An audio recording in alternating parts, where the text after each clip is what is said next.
أعوذ بالله من الشيطان الرجيم بسم الله الرحمن الرحيم اللهم افتح علينا حكمتك وانشر علينا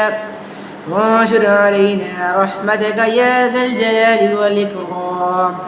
ترجمہ: اے اللہ عز و جل، ہم پر علم و حکمت کے دروازے کھول دے اور ہم پر اپنی رحمت نازل فرما، اے عظمت و بزرگی والے۔ موت کو یاد کرنے والا شہیدوں کے ساتھ اٹھایا جائے گا۔ فرمان نبوی ہے، اگر تمہاری طرح جانور موت کو جان لیتے تو ان میں سے کوئی موٹا جانور کھانے کو نہ ملتا۔ حضرت عائشہ نے پوچھا، یا رسول اللہ، کسی کا حشر شہیدوں کے ساتھ بھی ہوگا؟ آپ نے فرمایا، ہاں، جو شخص دن رات میں 20 مرتبہ موت کو یاد کرتا ہے وہ شہیدوں کے ساتھ اٹھایا جائے گا۔ اس فضیلت کا سبب یہ ہے کہ موت کی یاد دنیا سے دل اچاٹ کر دیتی ہے اور آخرت کی تیاری پر اکساتی ہے، لیکن موت کو بھول جانا انسان کو دنیاوی خواہشات میں منہمک کر دیتا ہے۔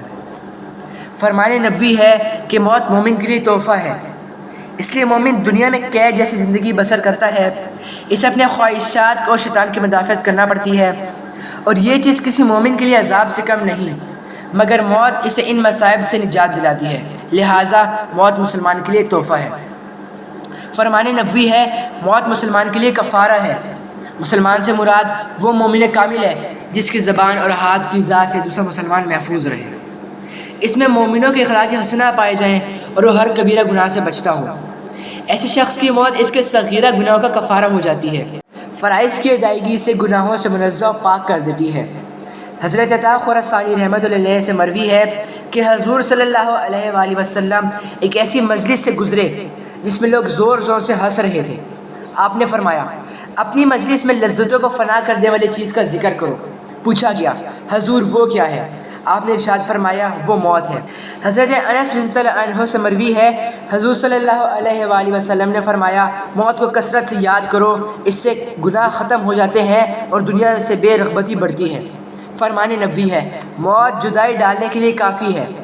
آپ نے مزید ارشاد فرمایا، موت سب سے بڑا ناصح ہے۔ ایک مرتبہ حضور صلی اللہ علیہ وآلہ وسلم مسجد کی طرف تشریف لے جا رہے تھے۔ آپ نے ایک ایسی جماعت کو دیکھا جو ہنس ہنس کر بات کر رہے تھے۔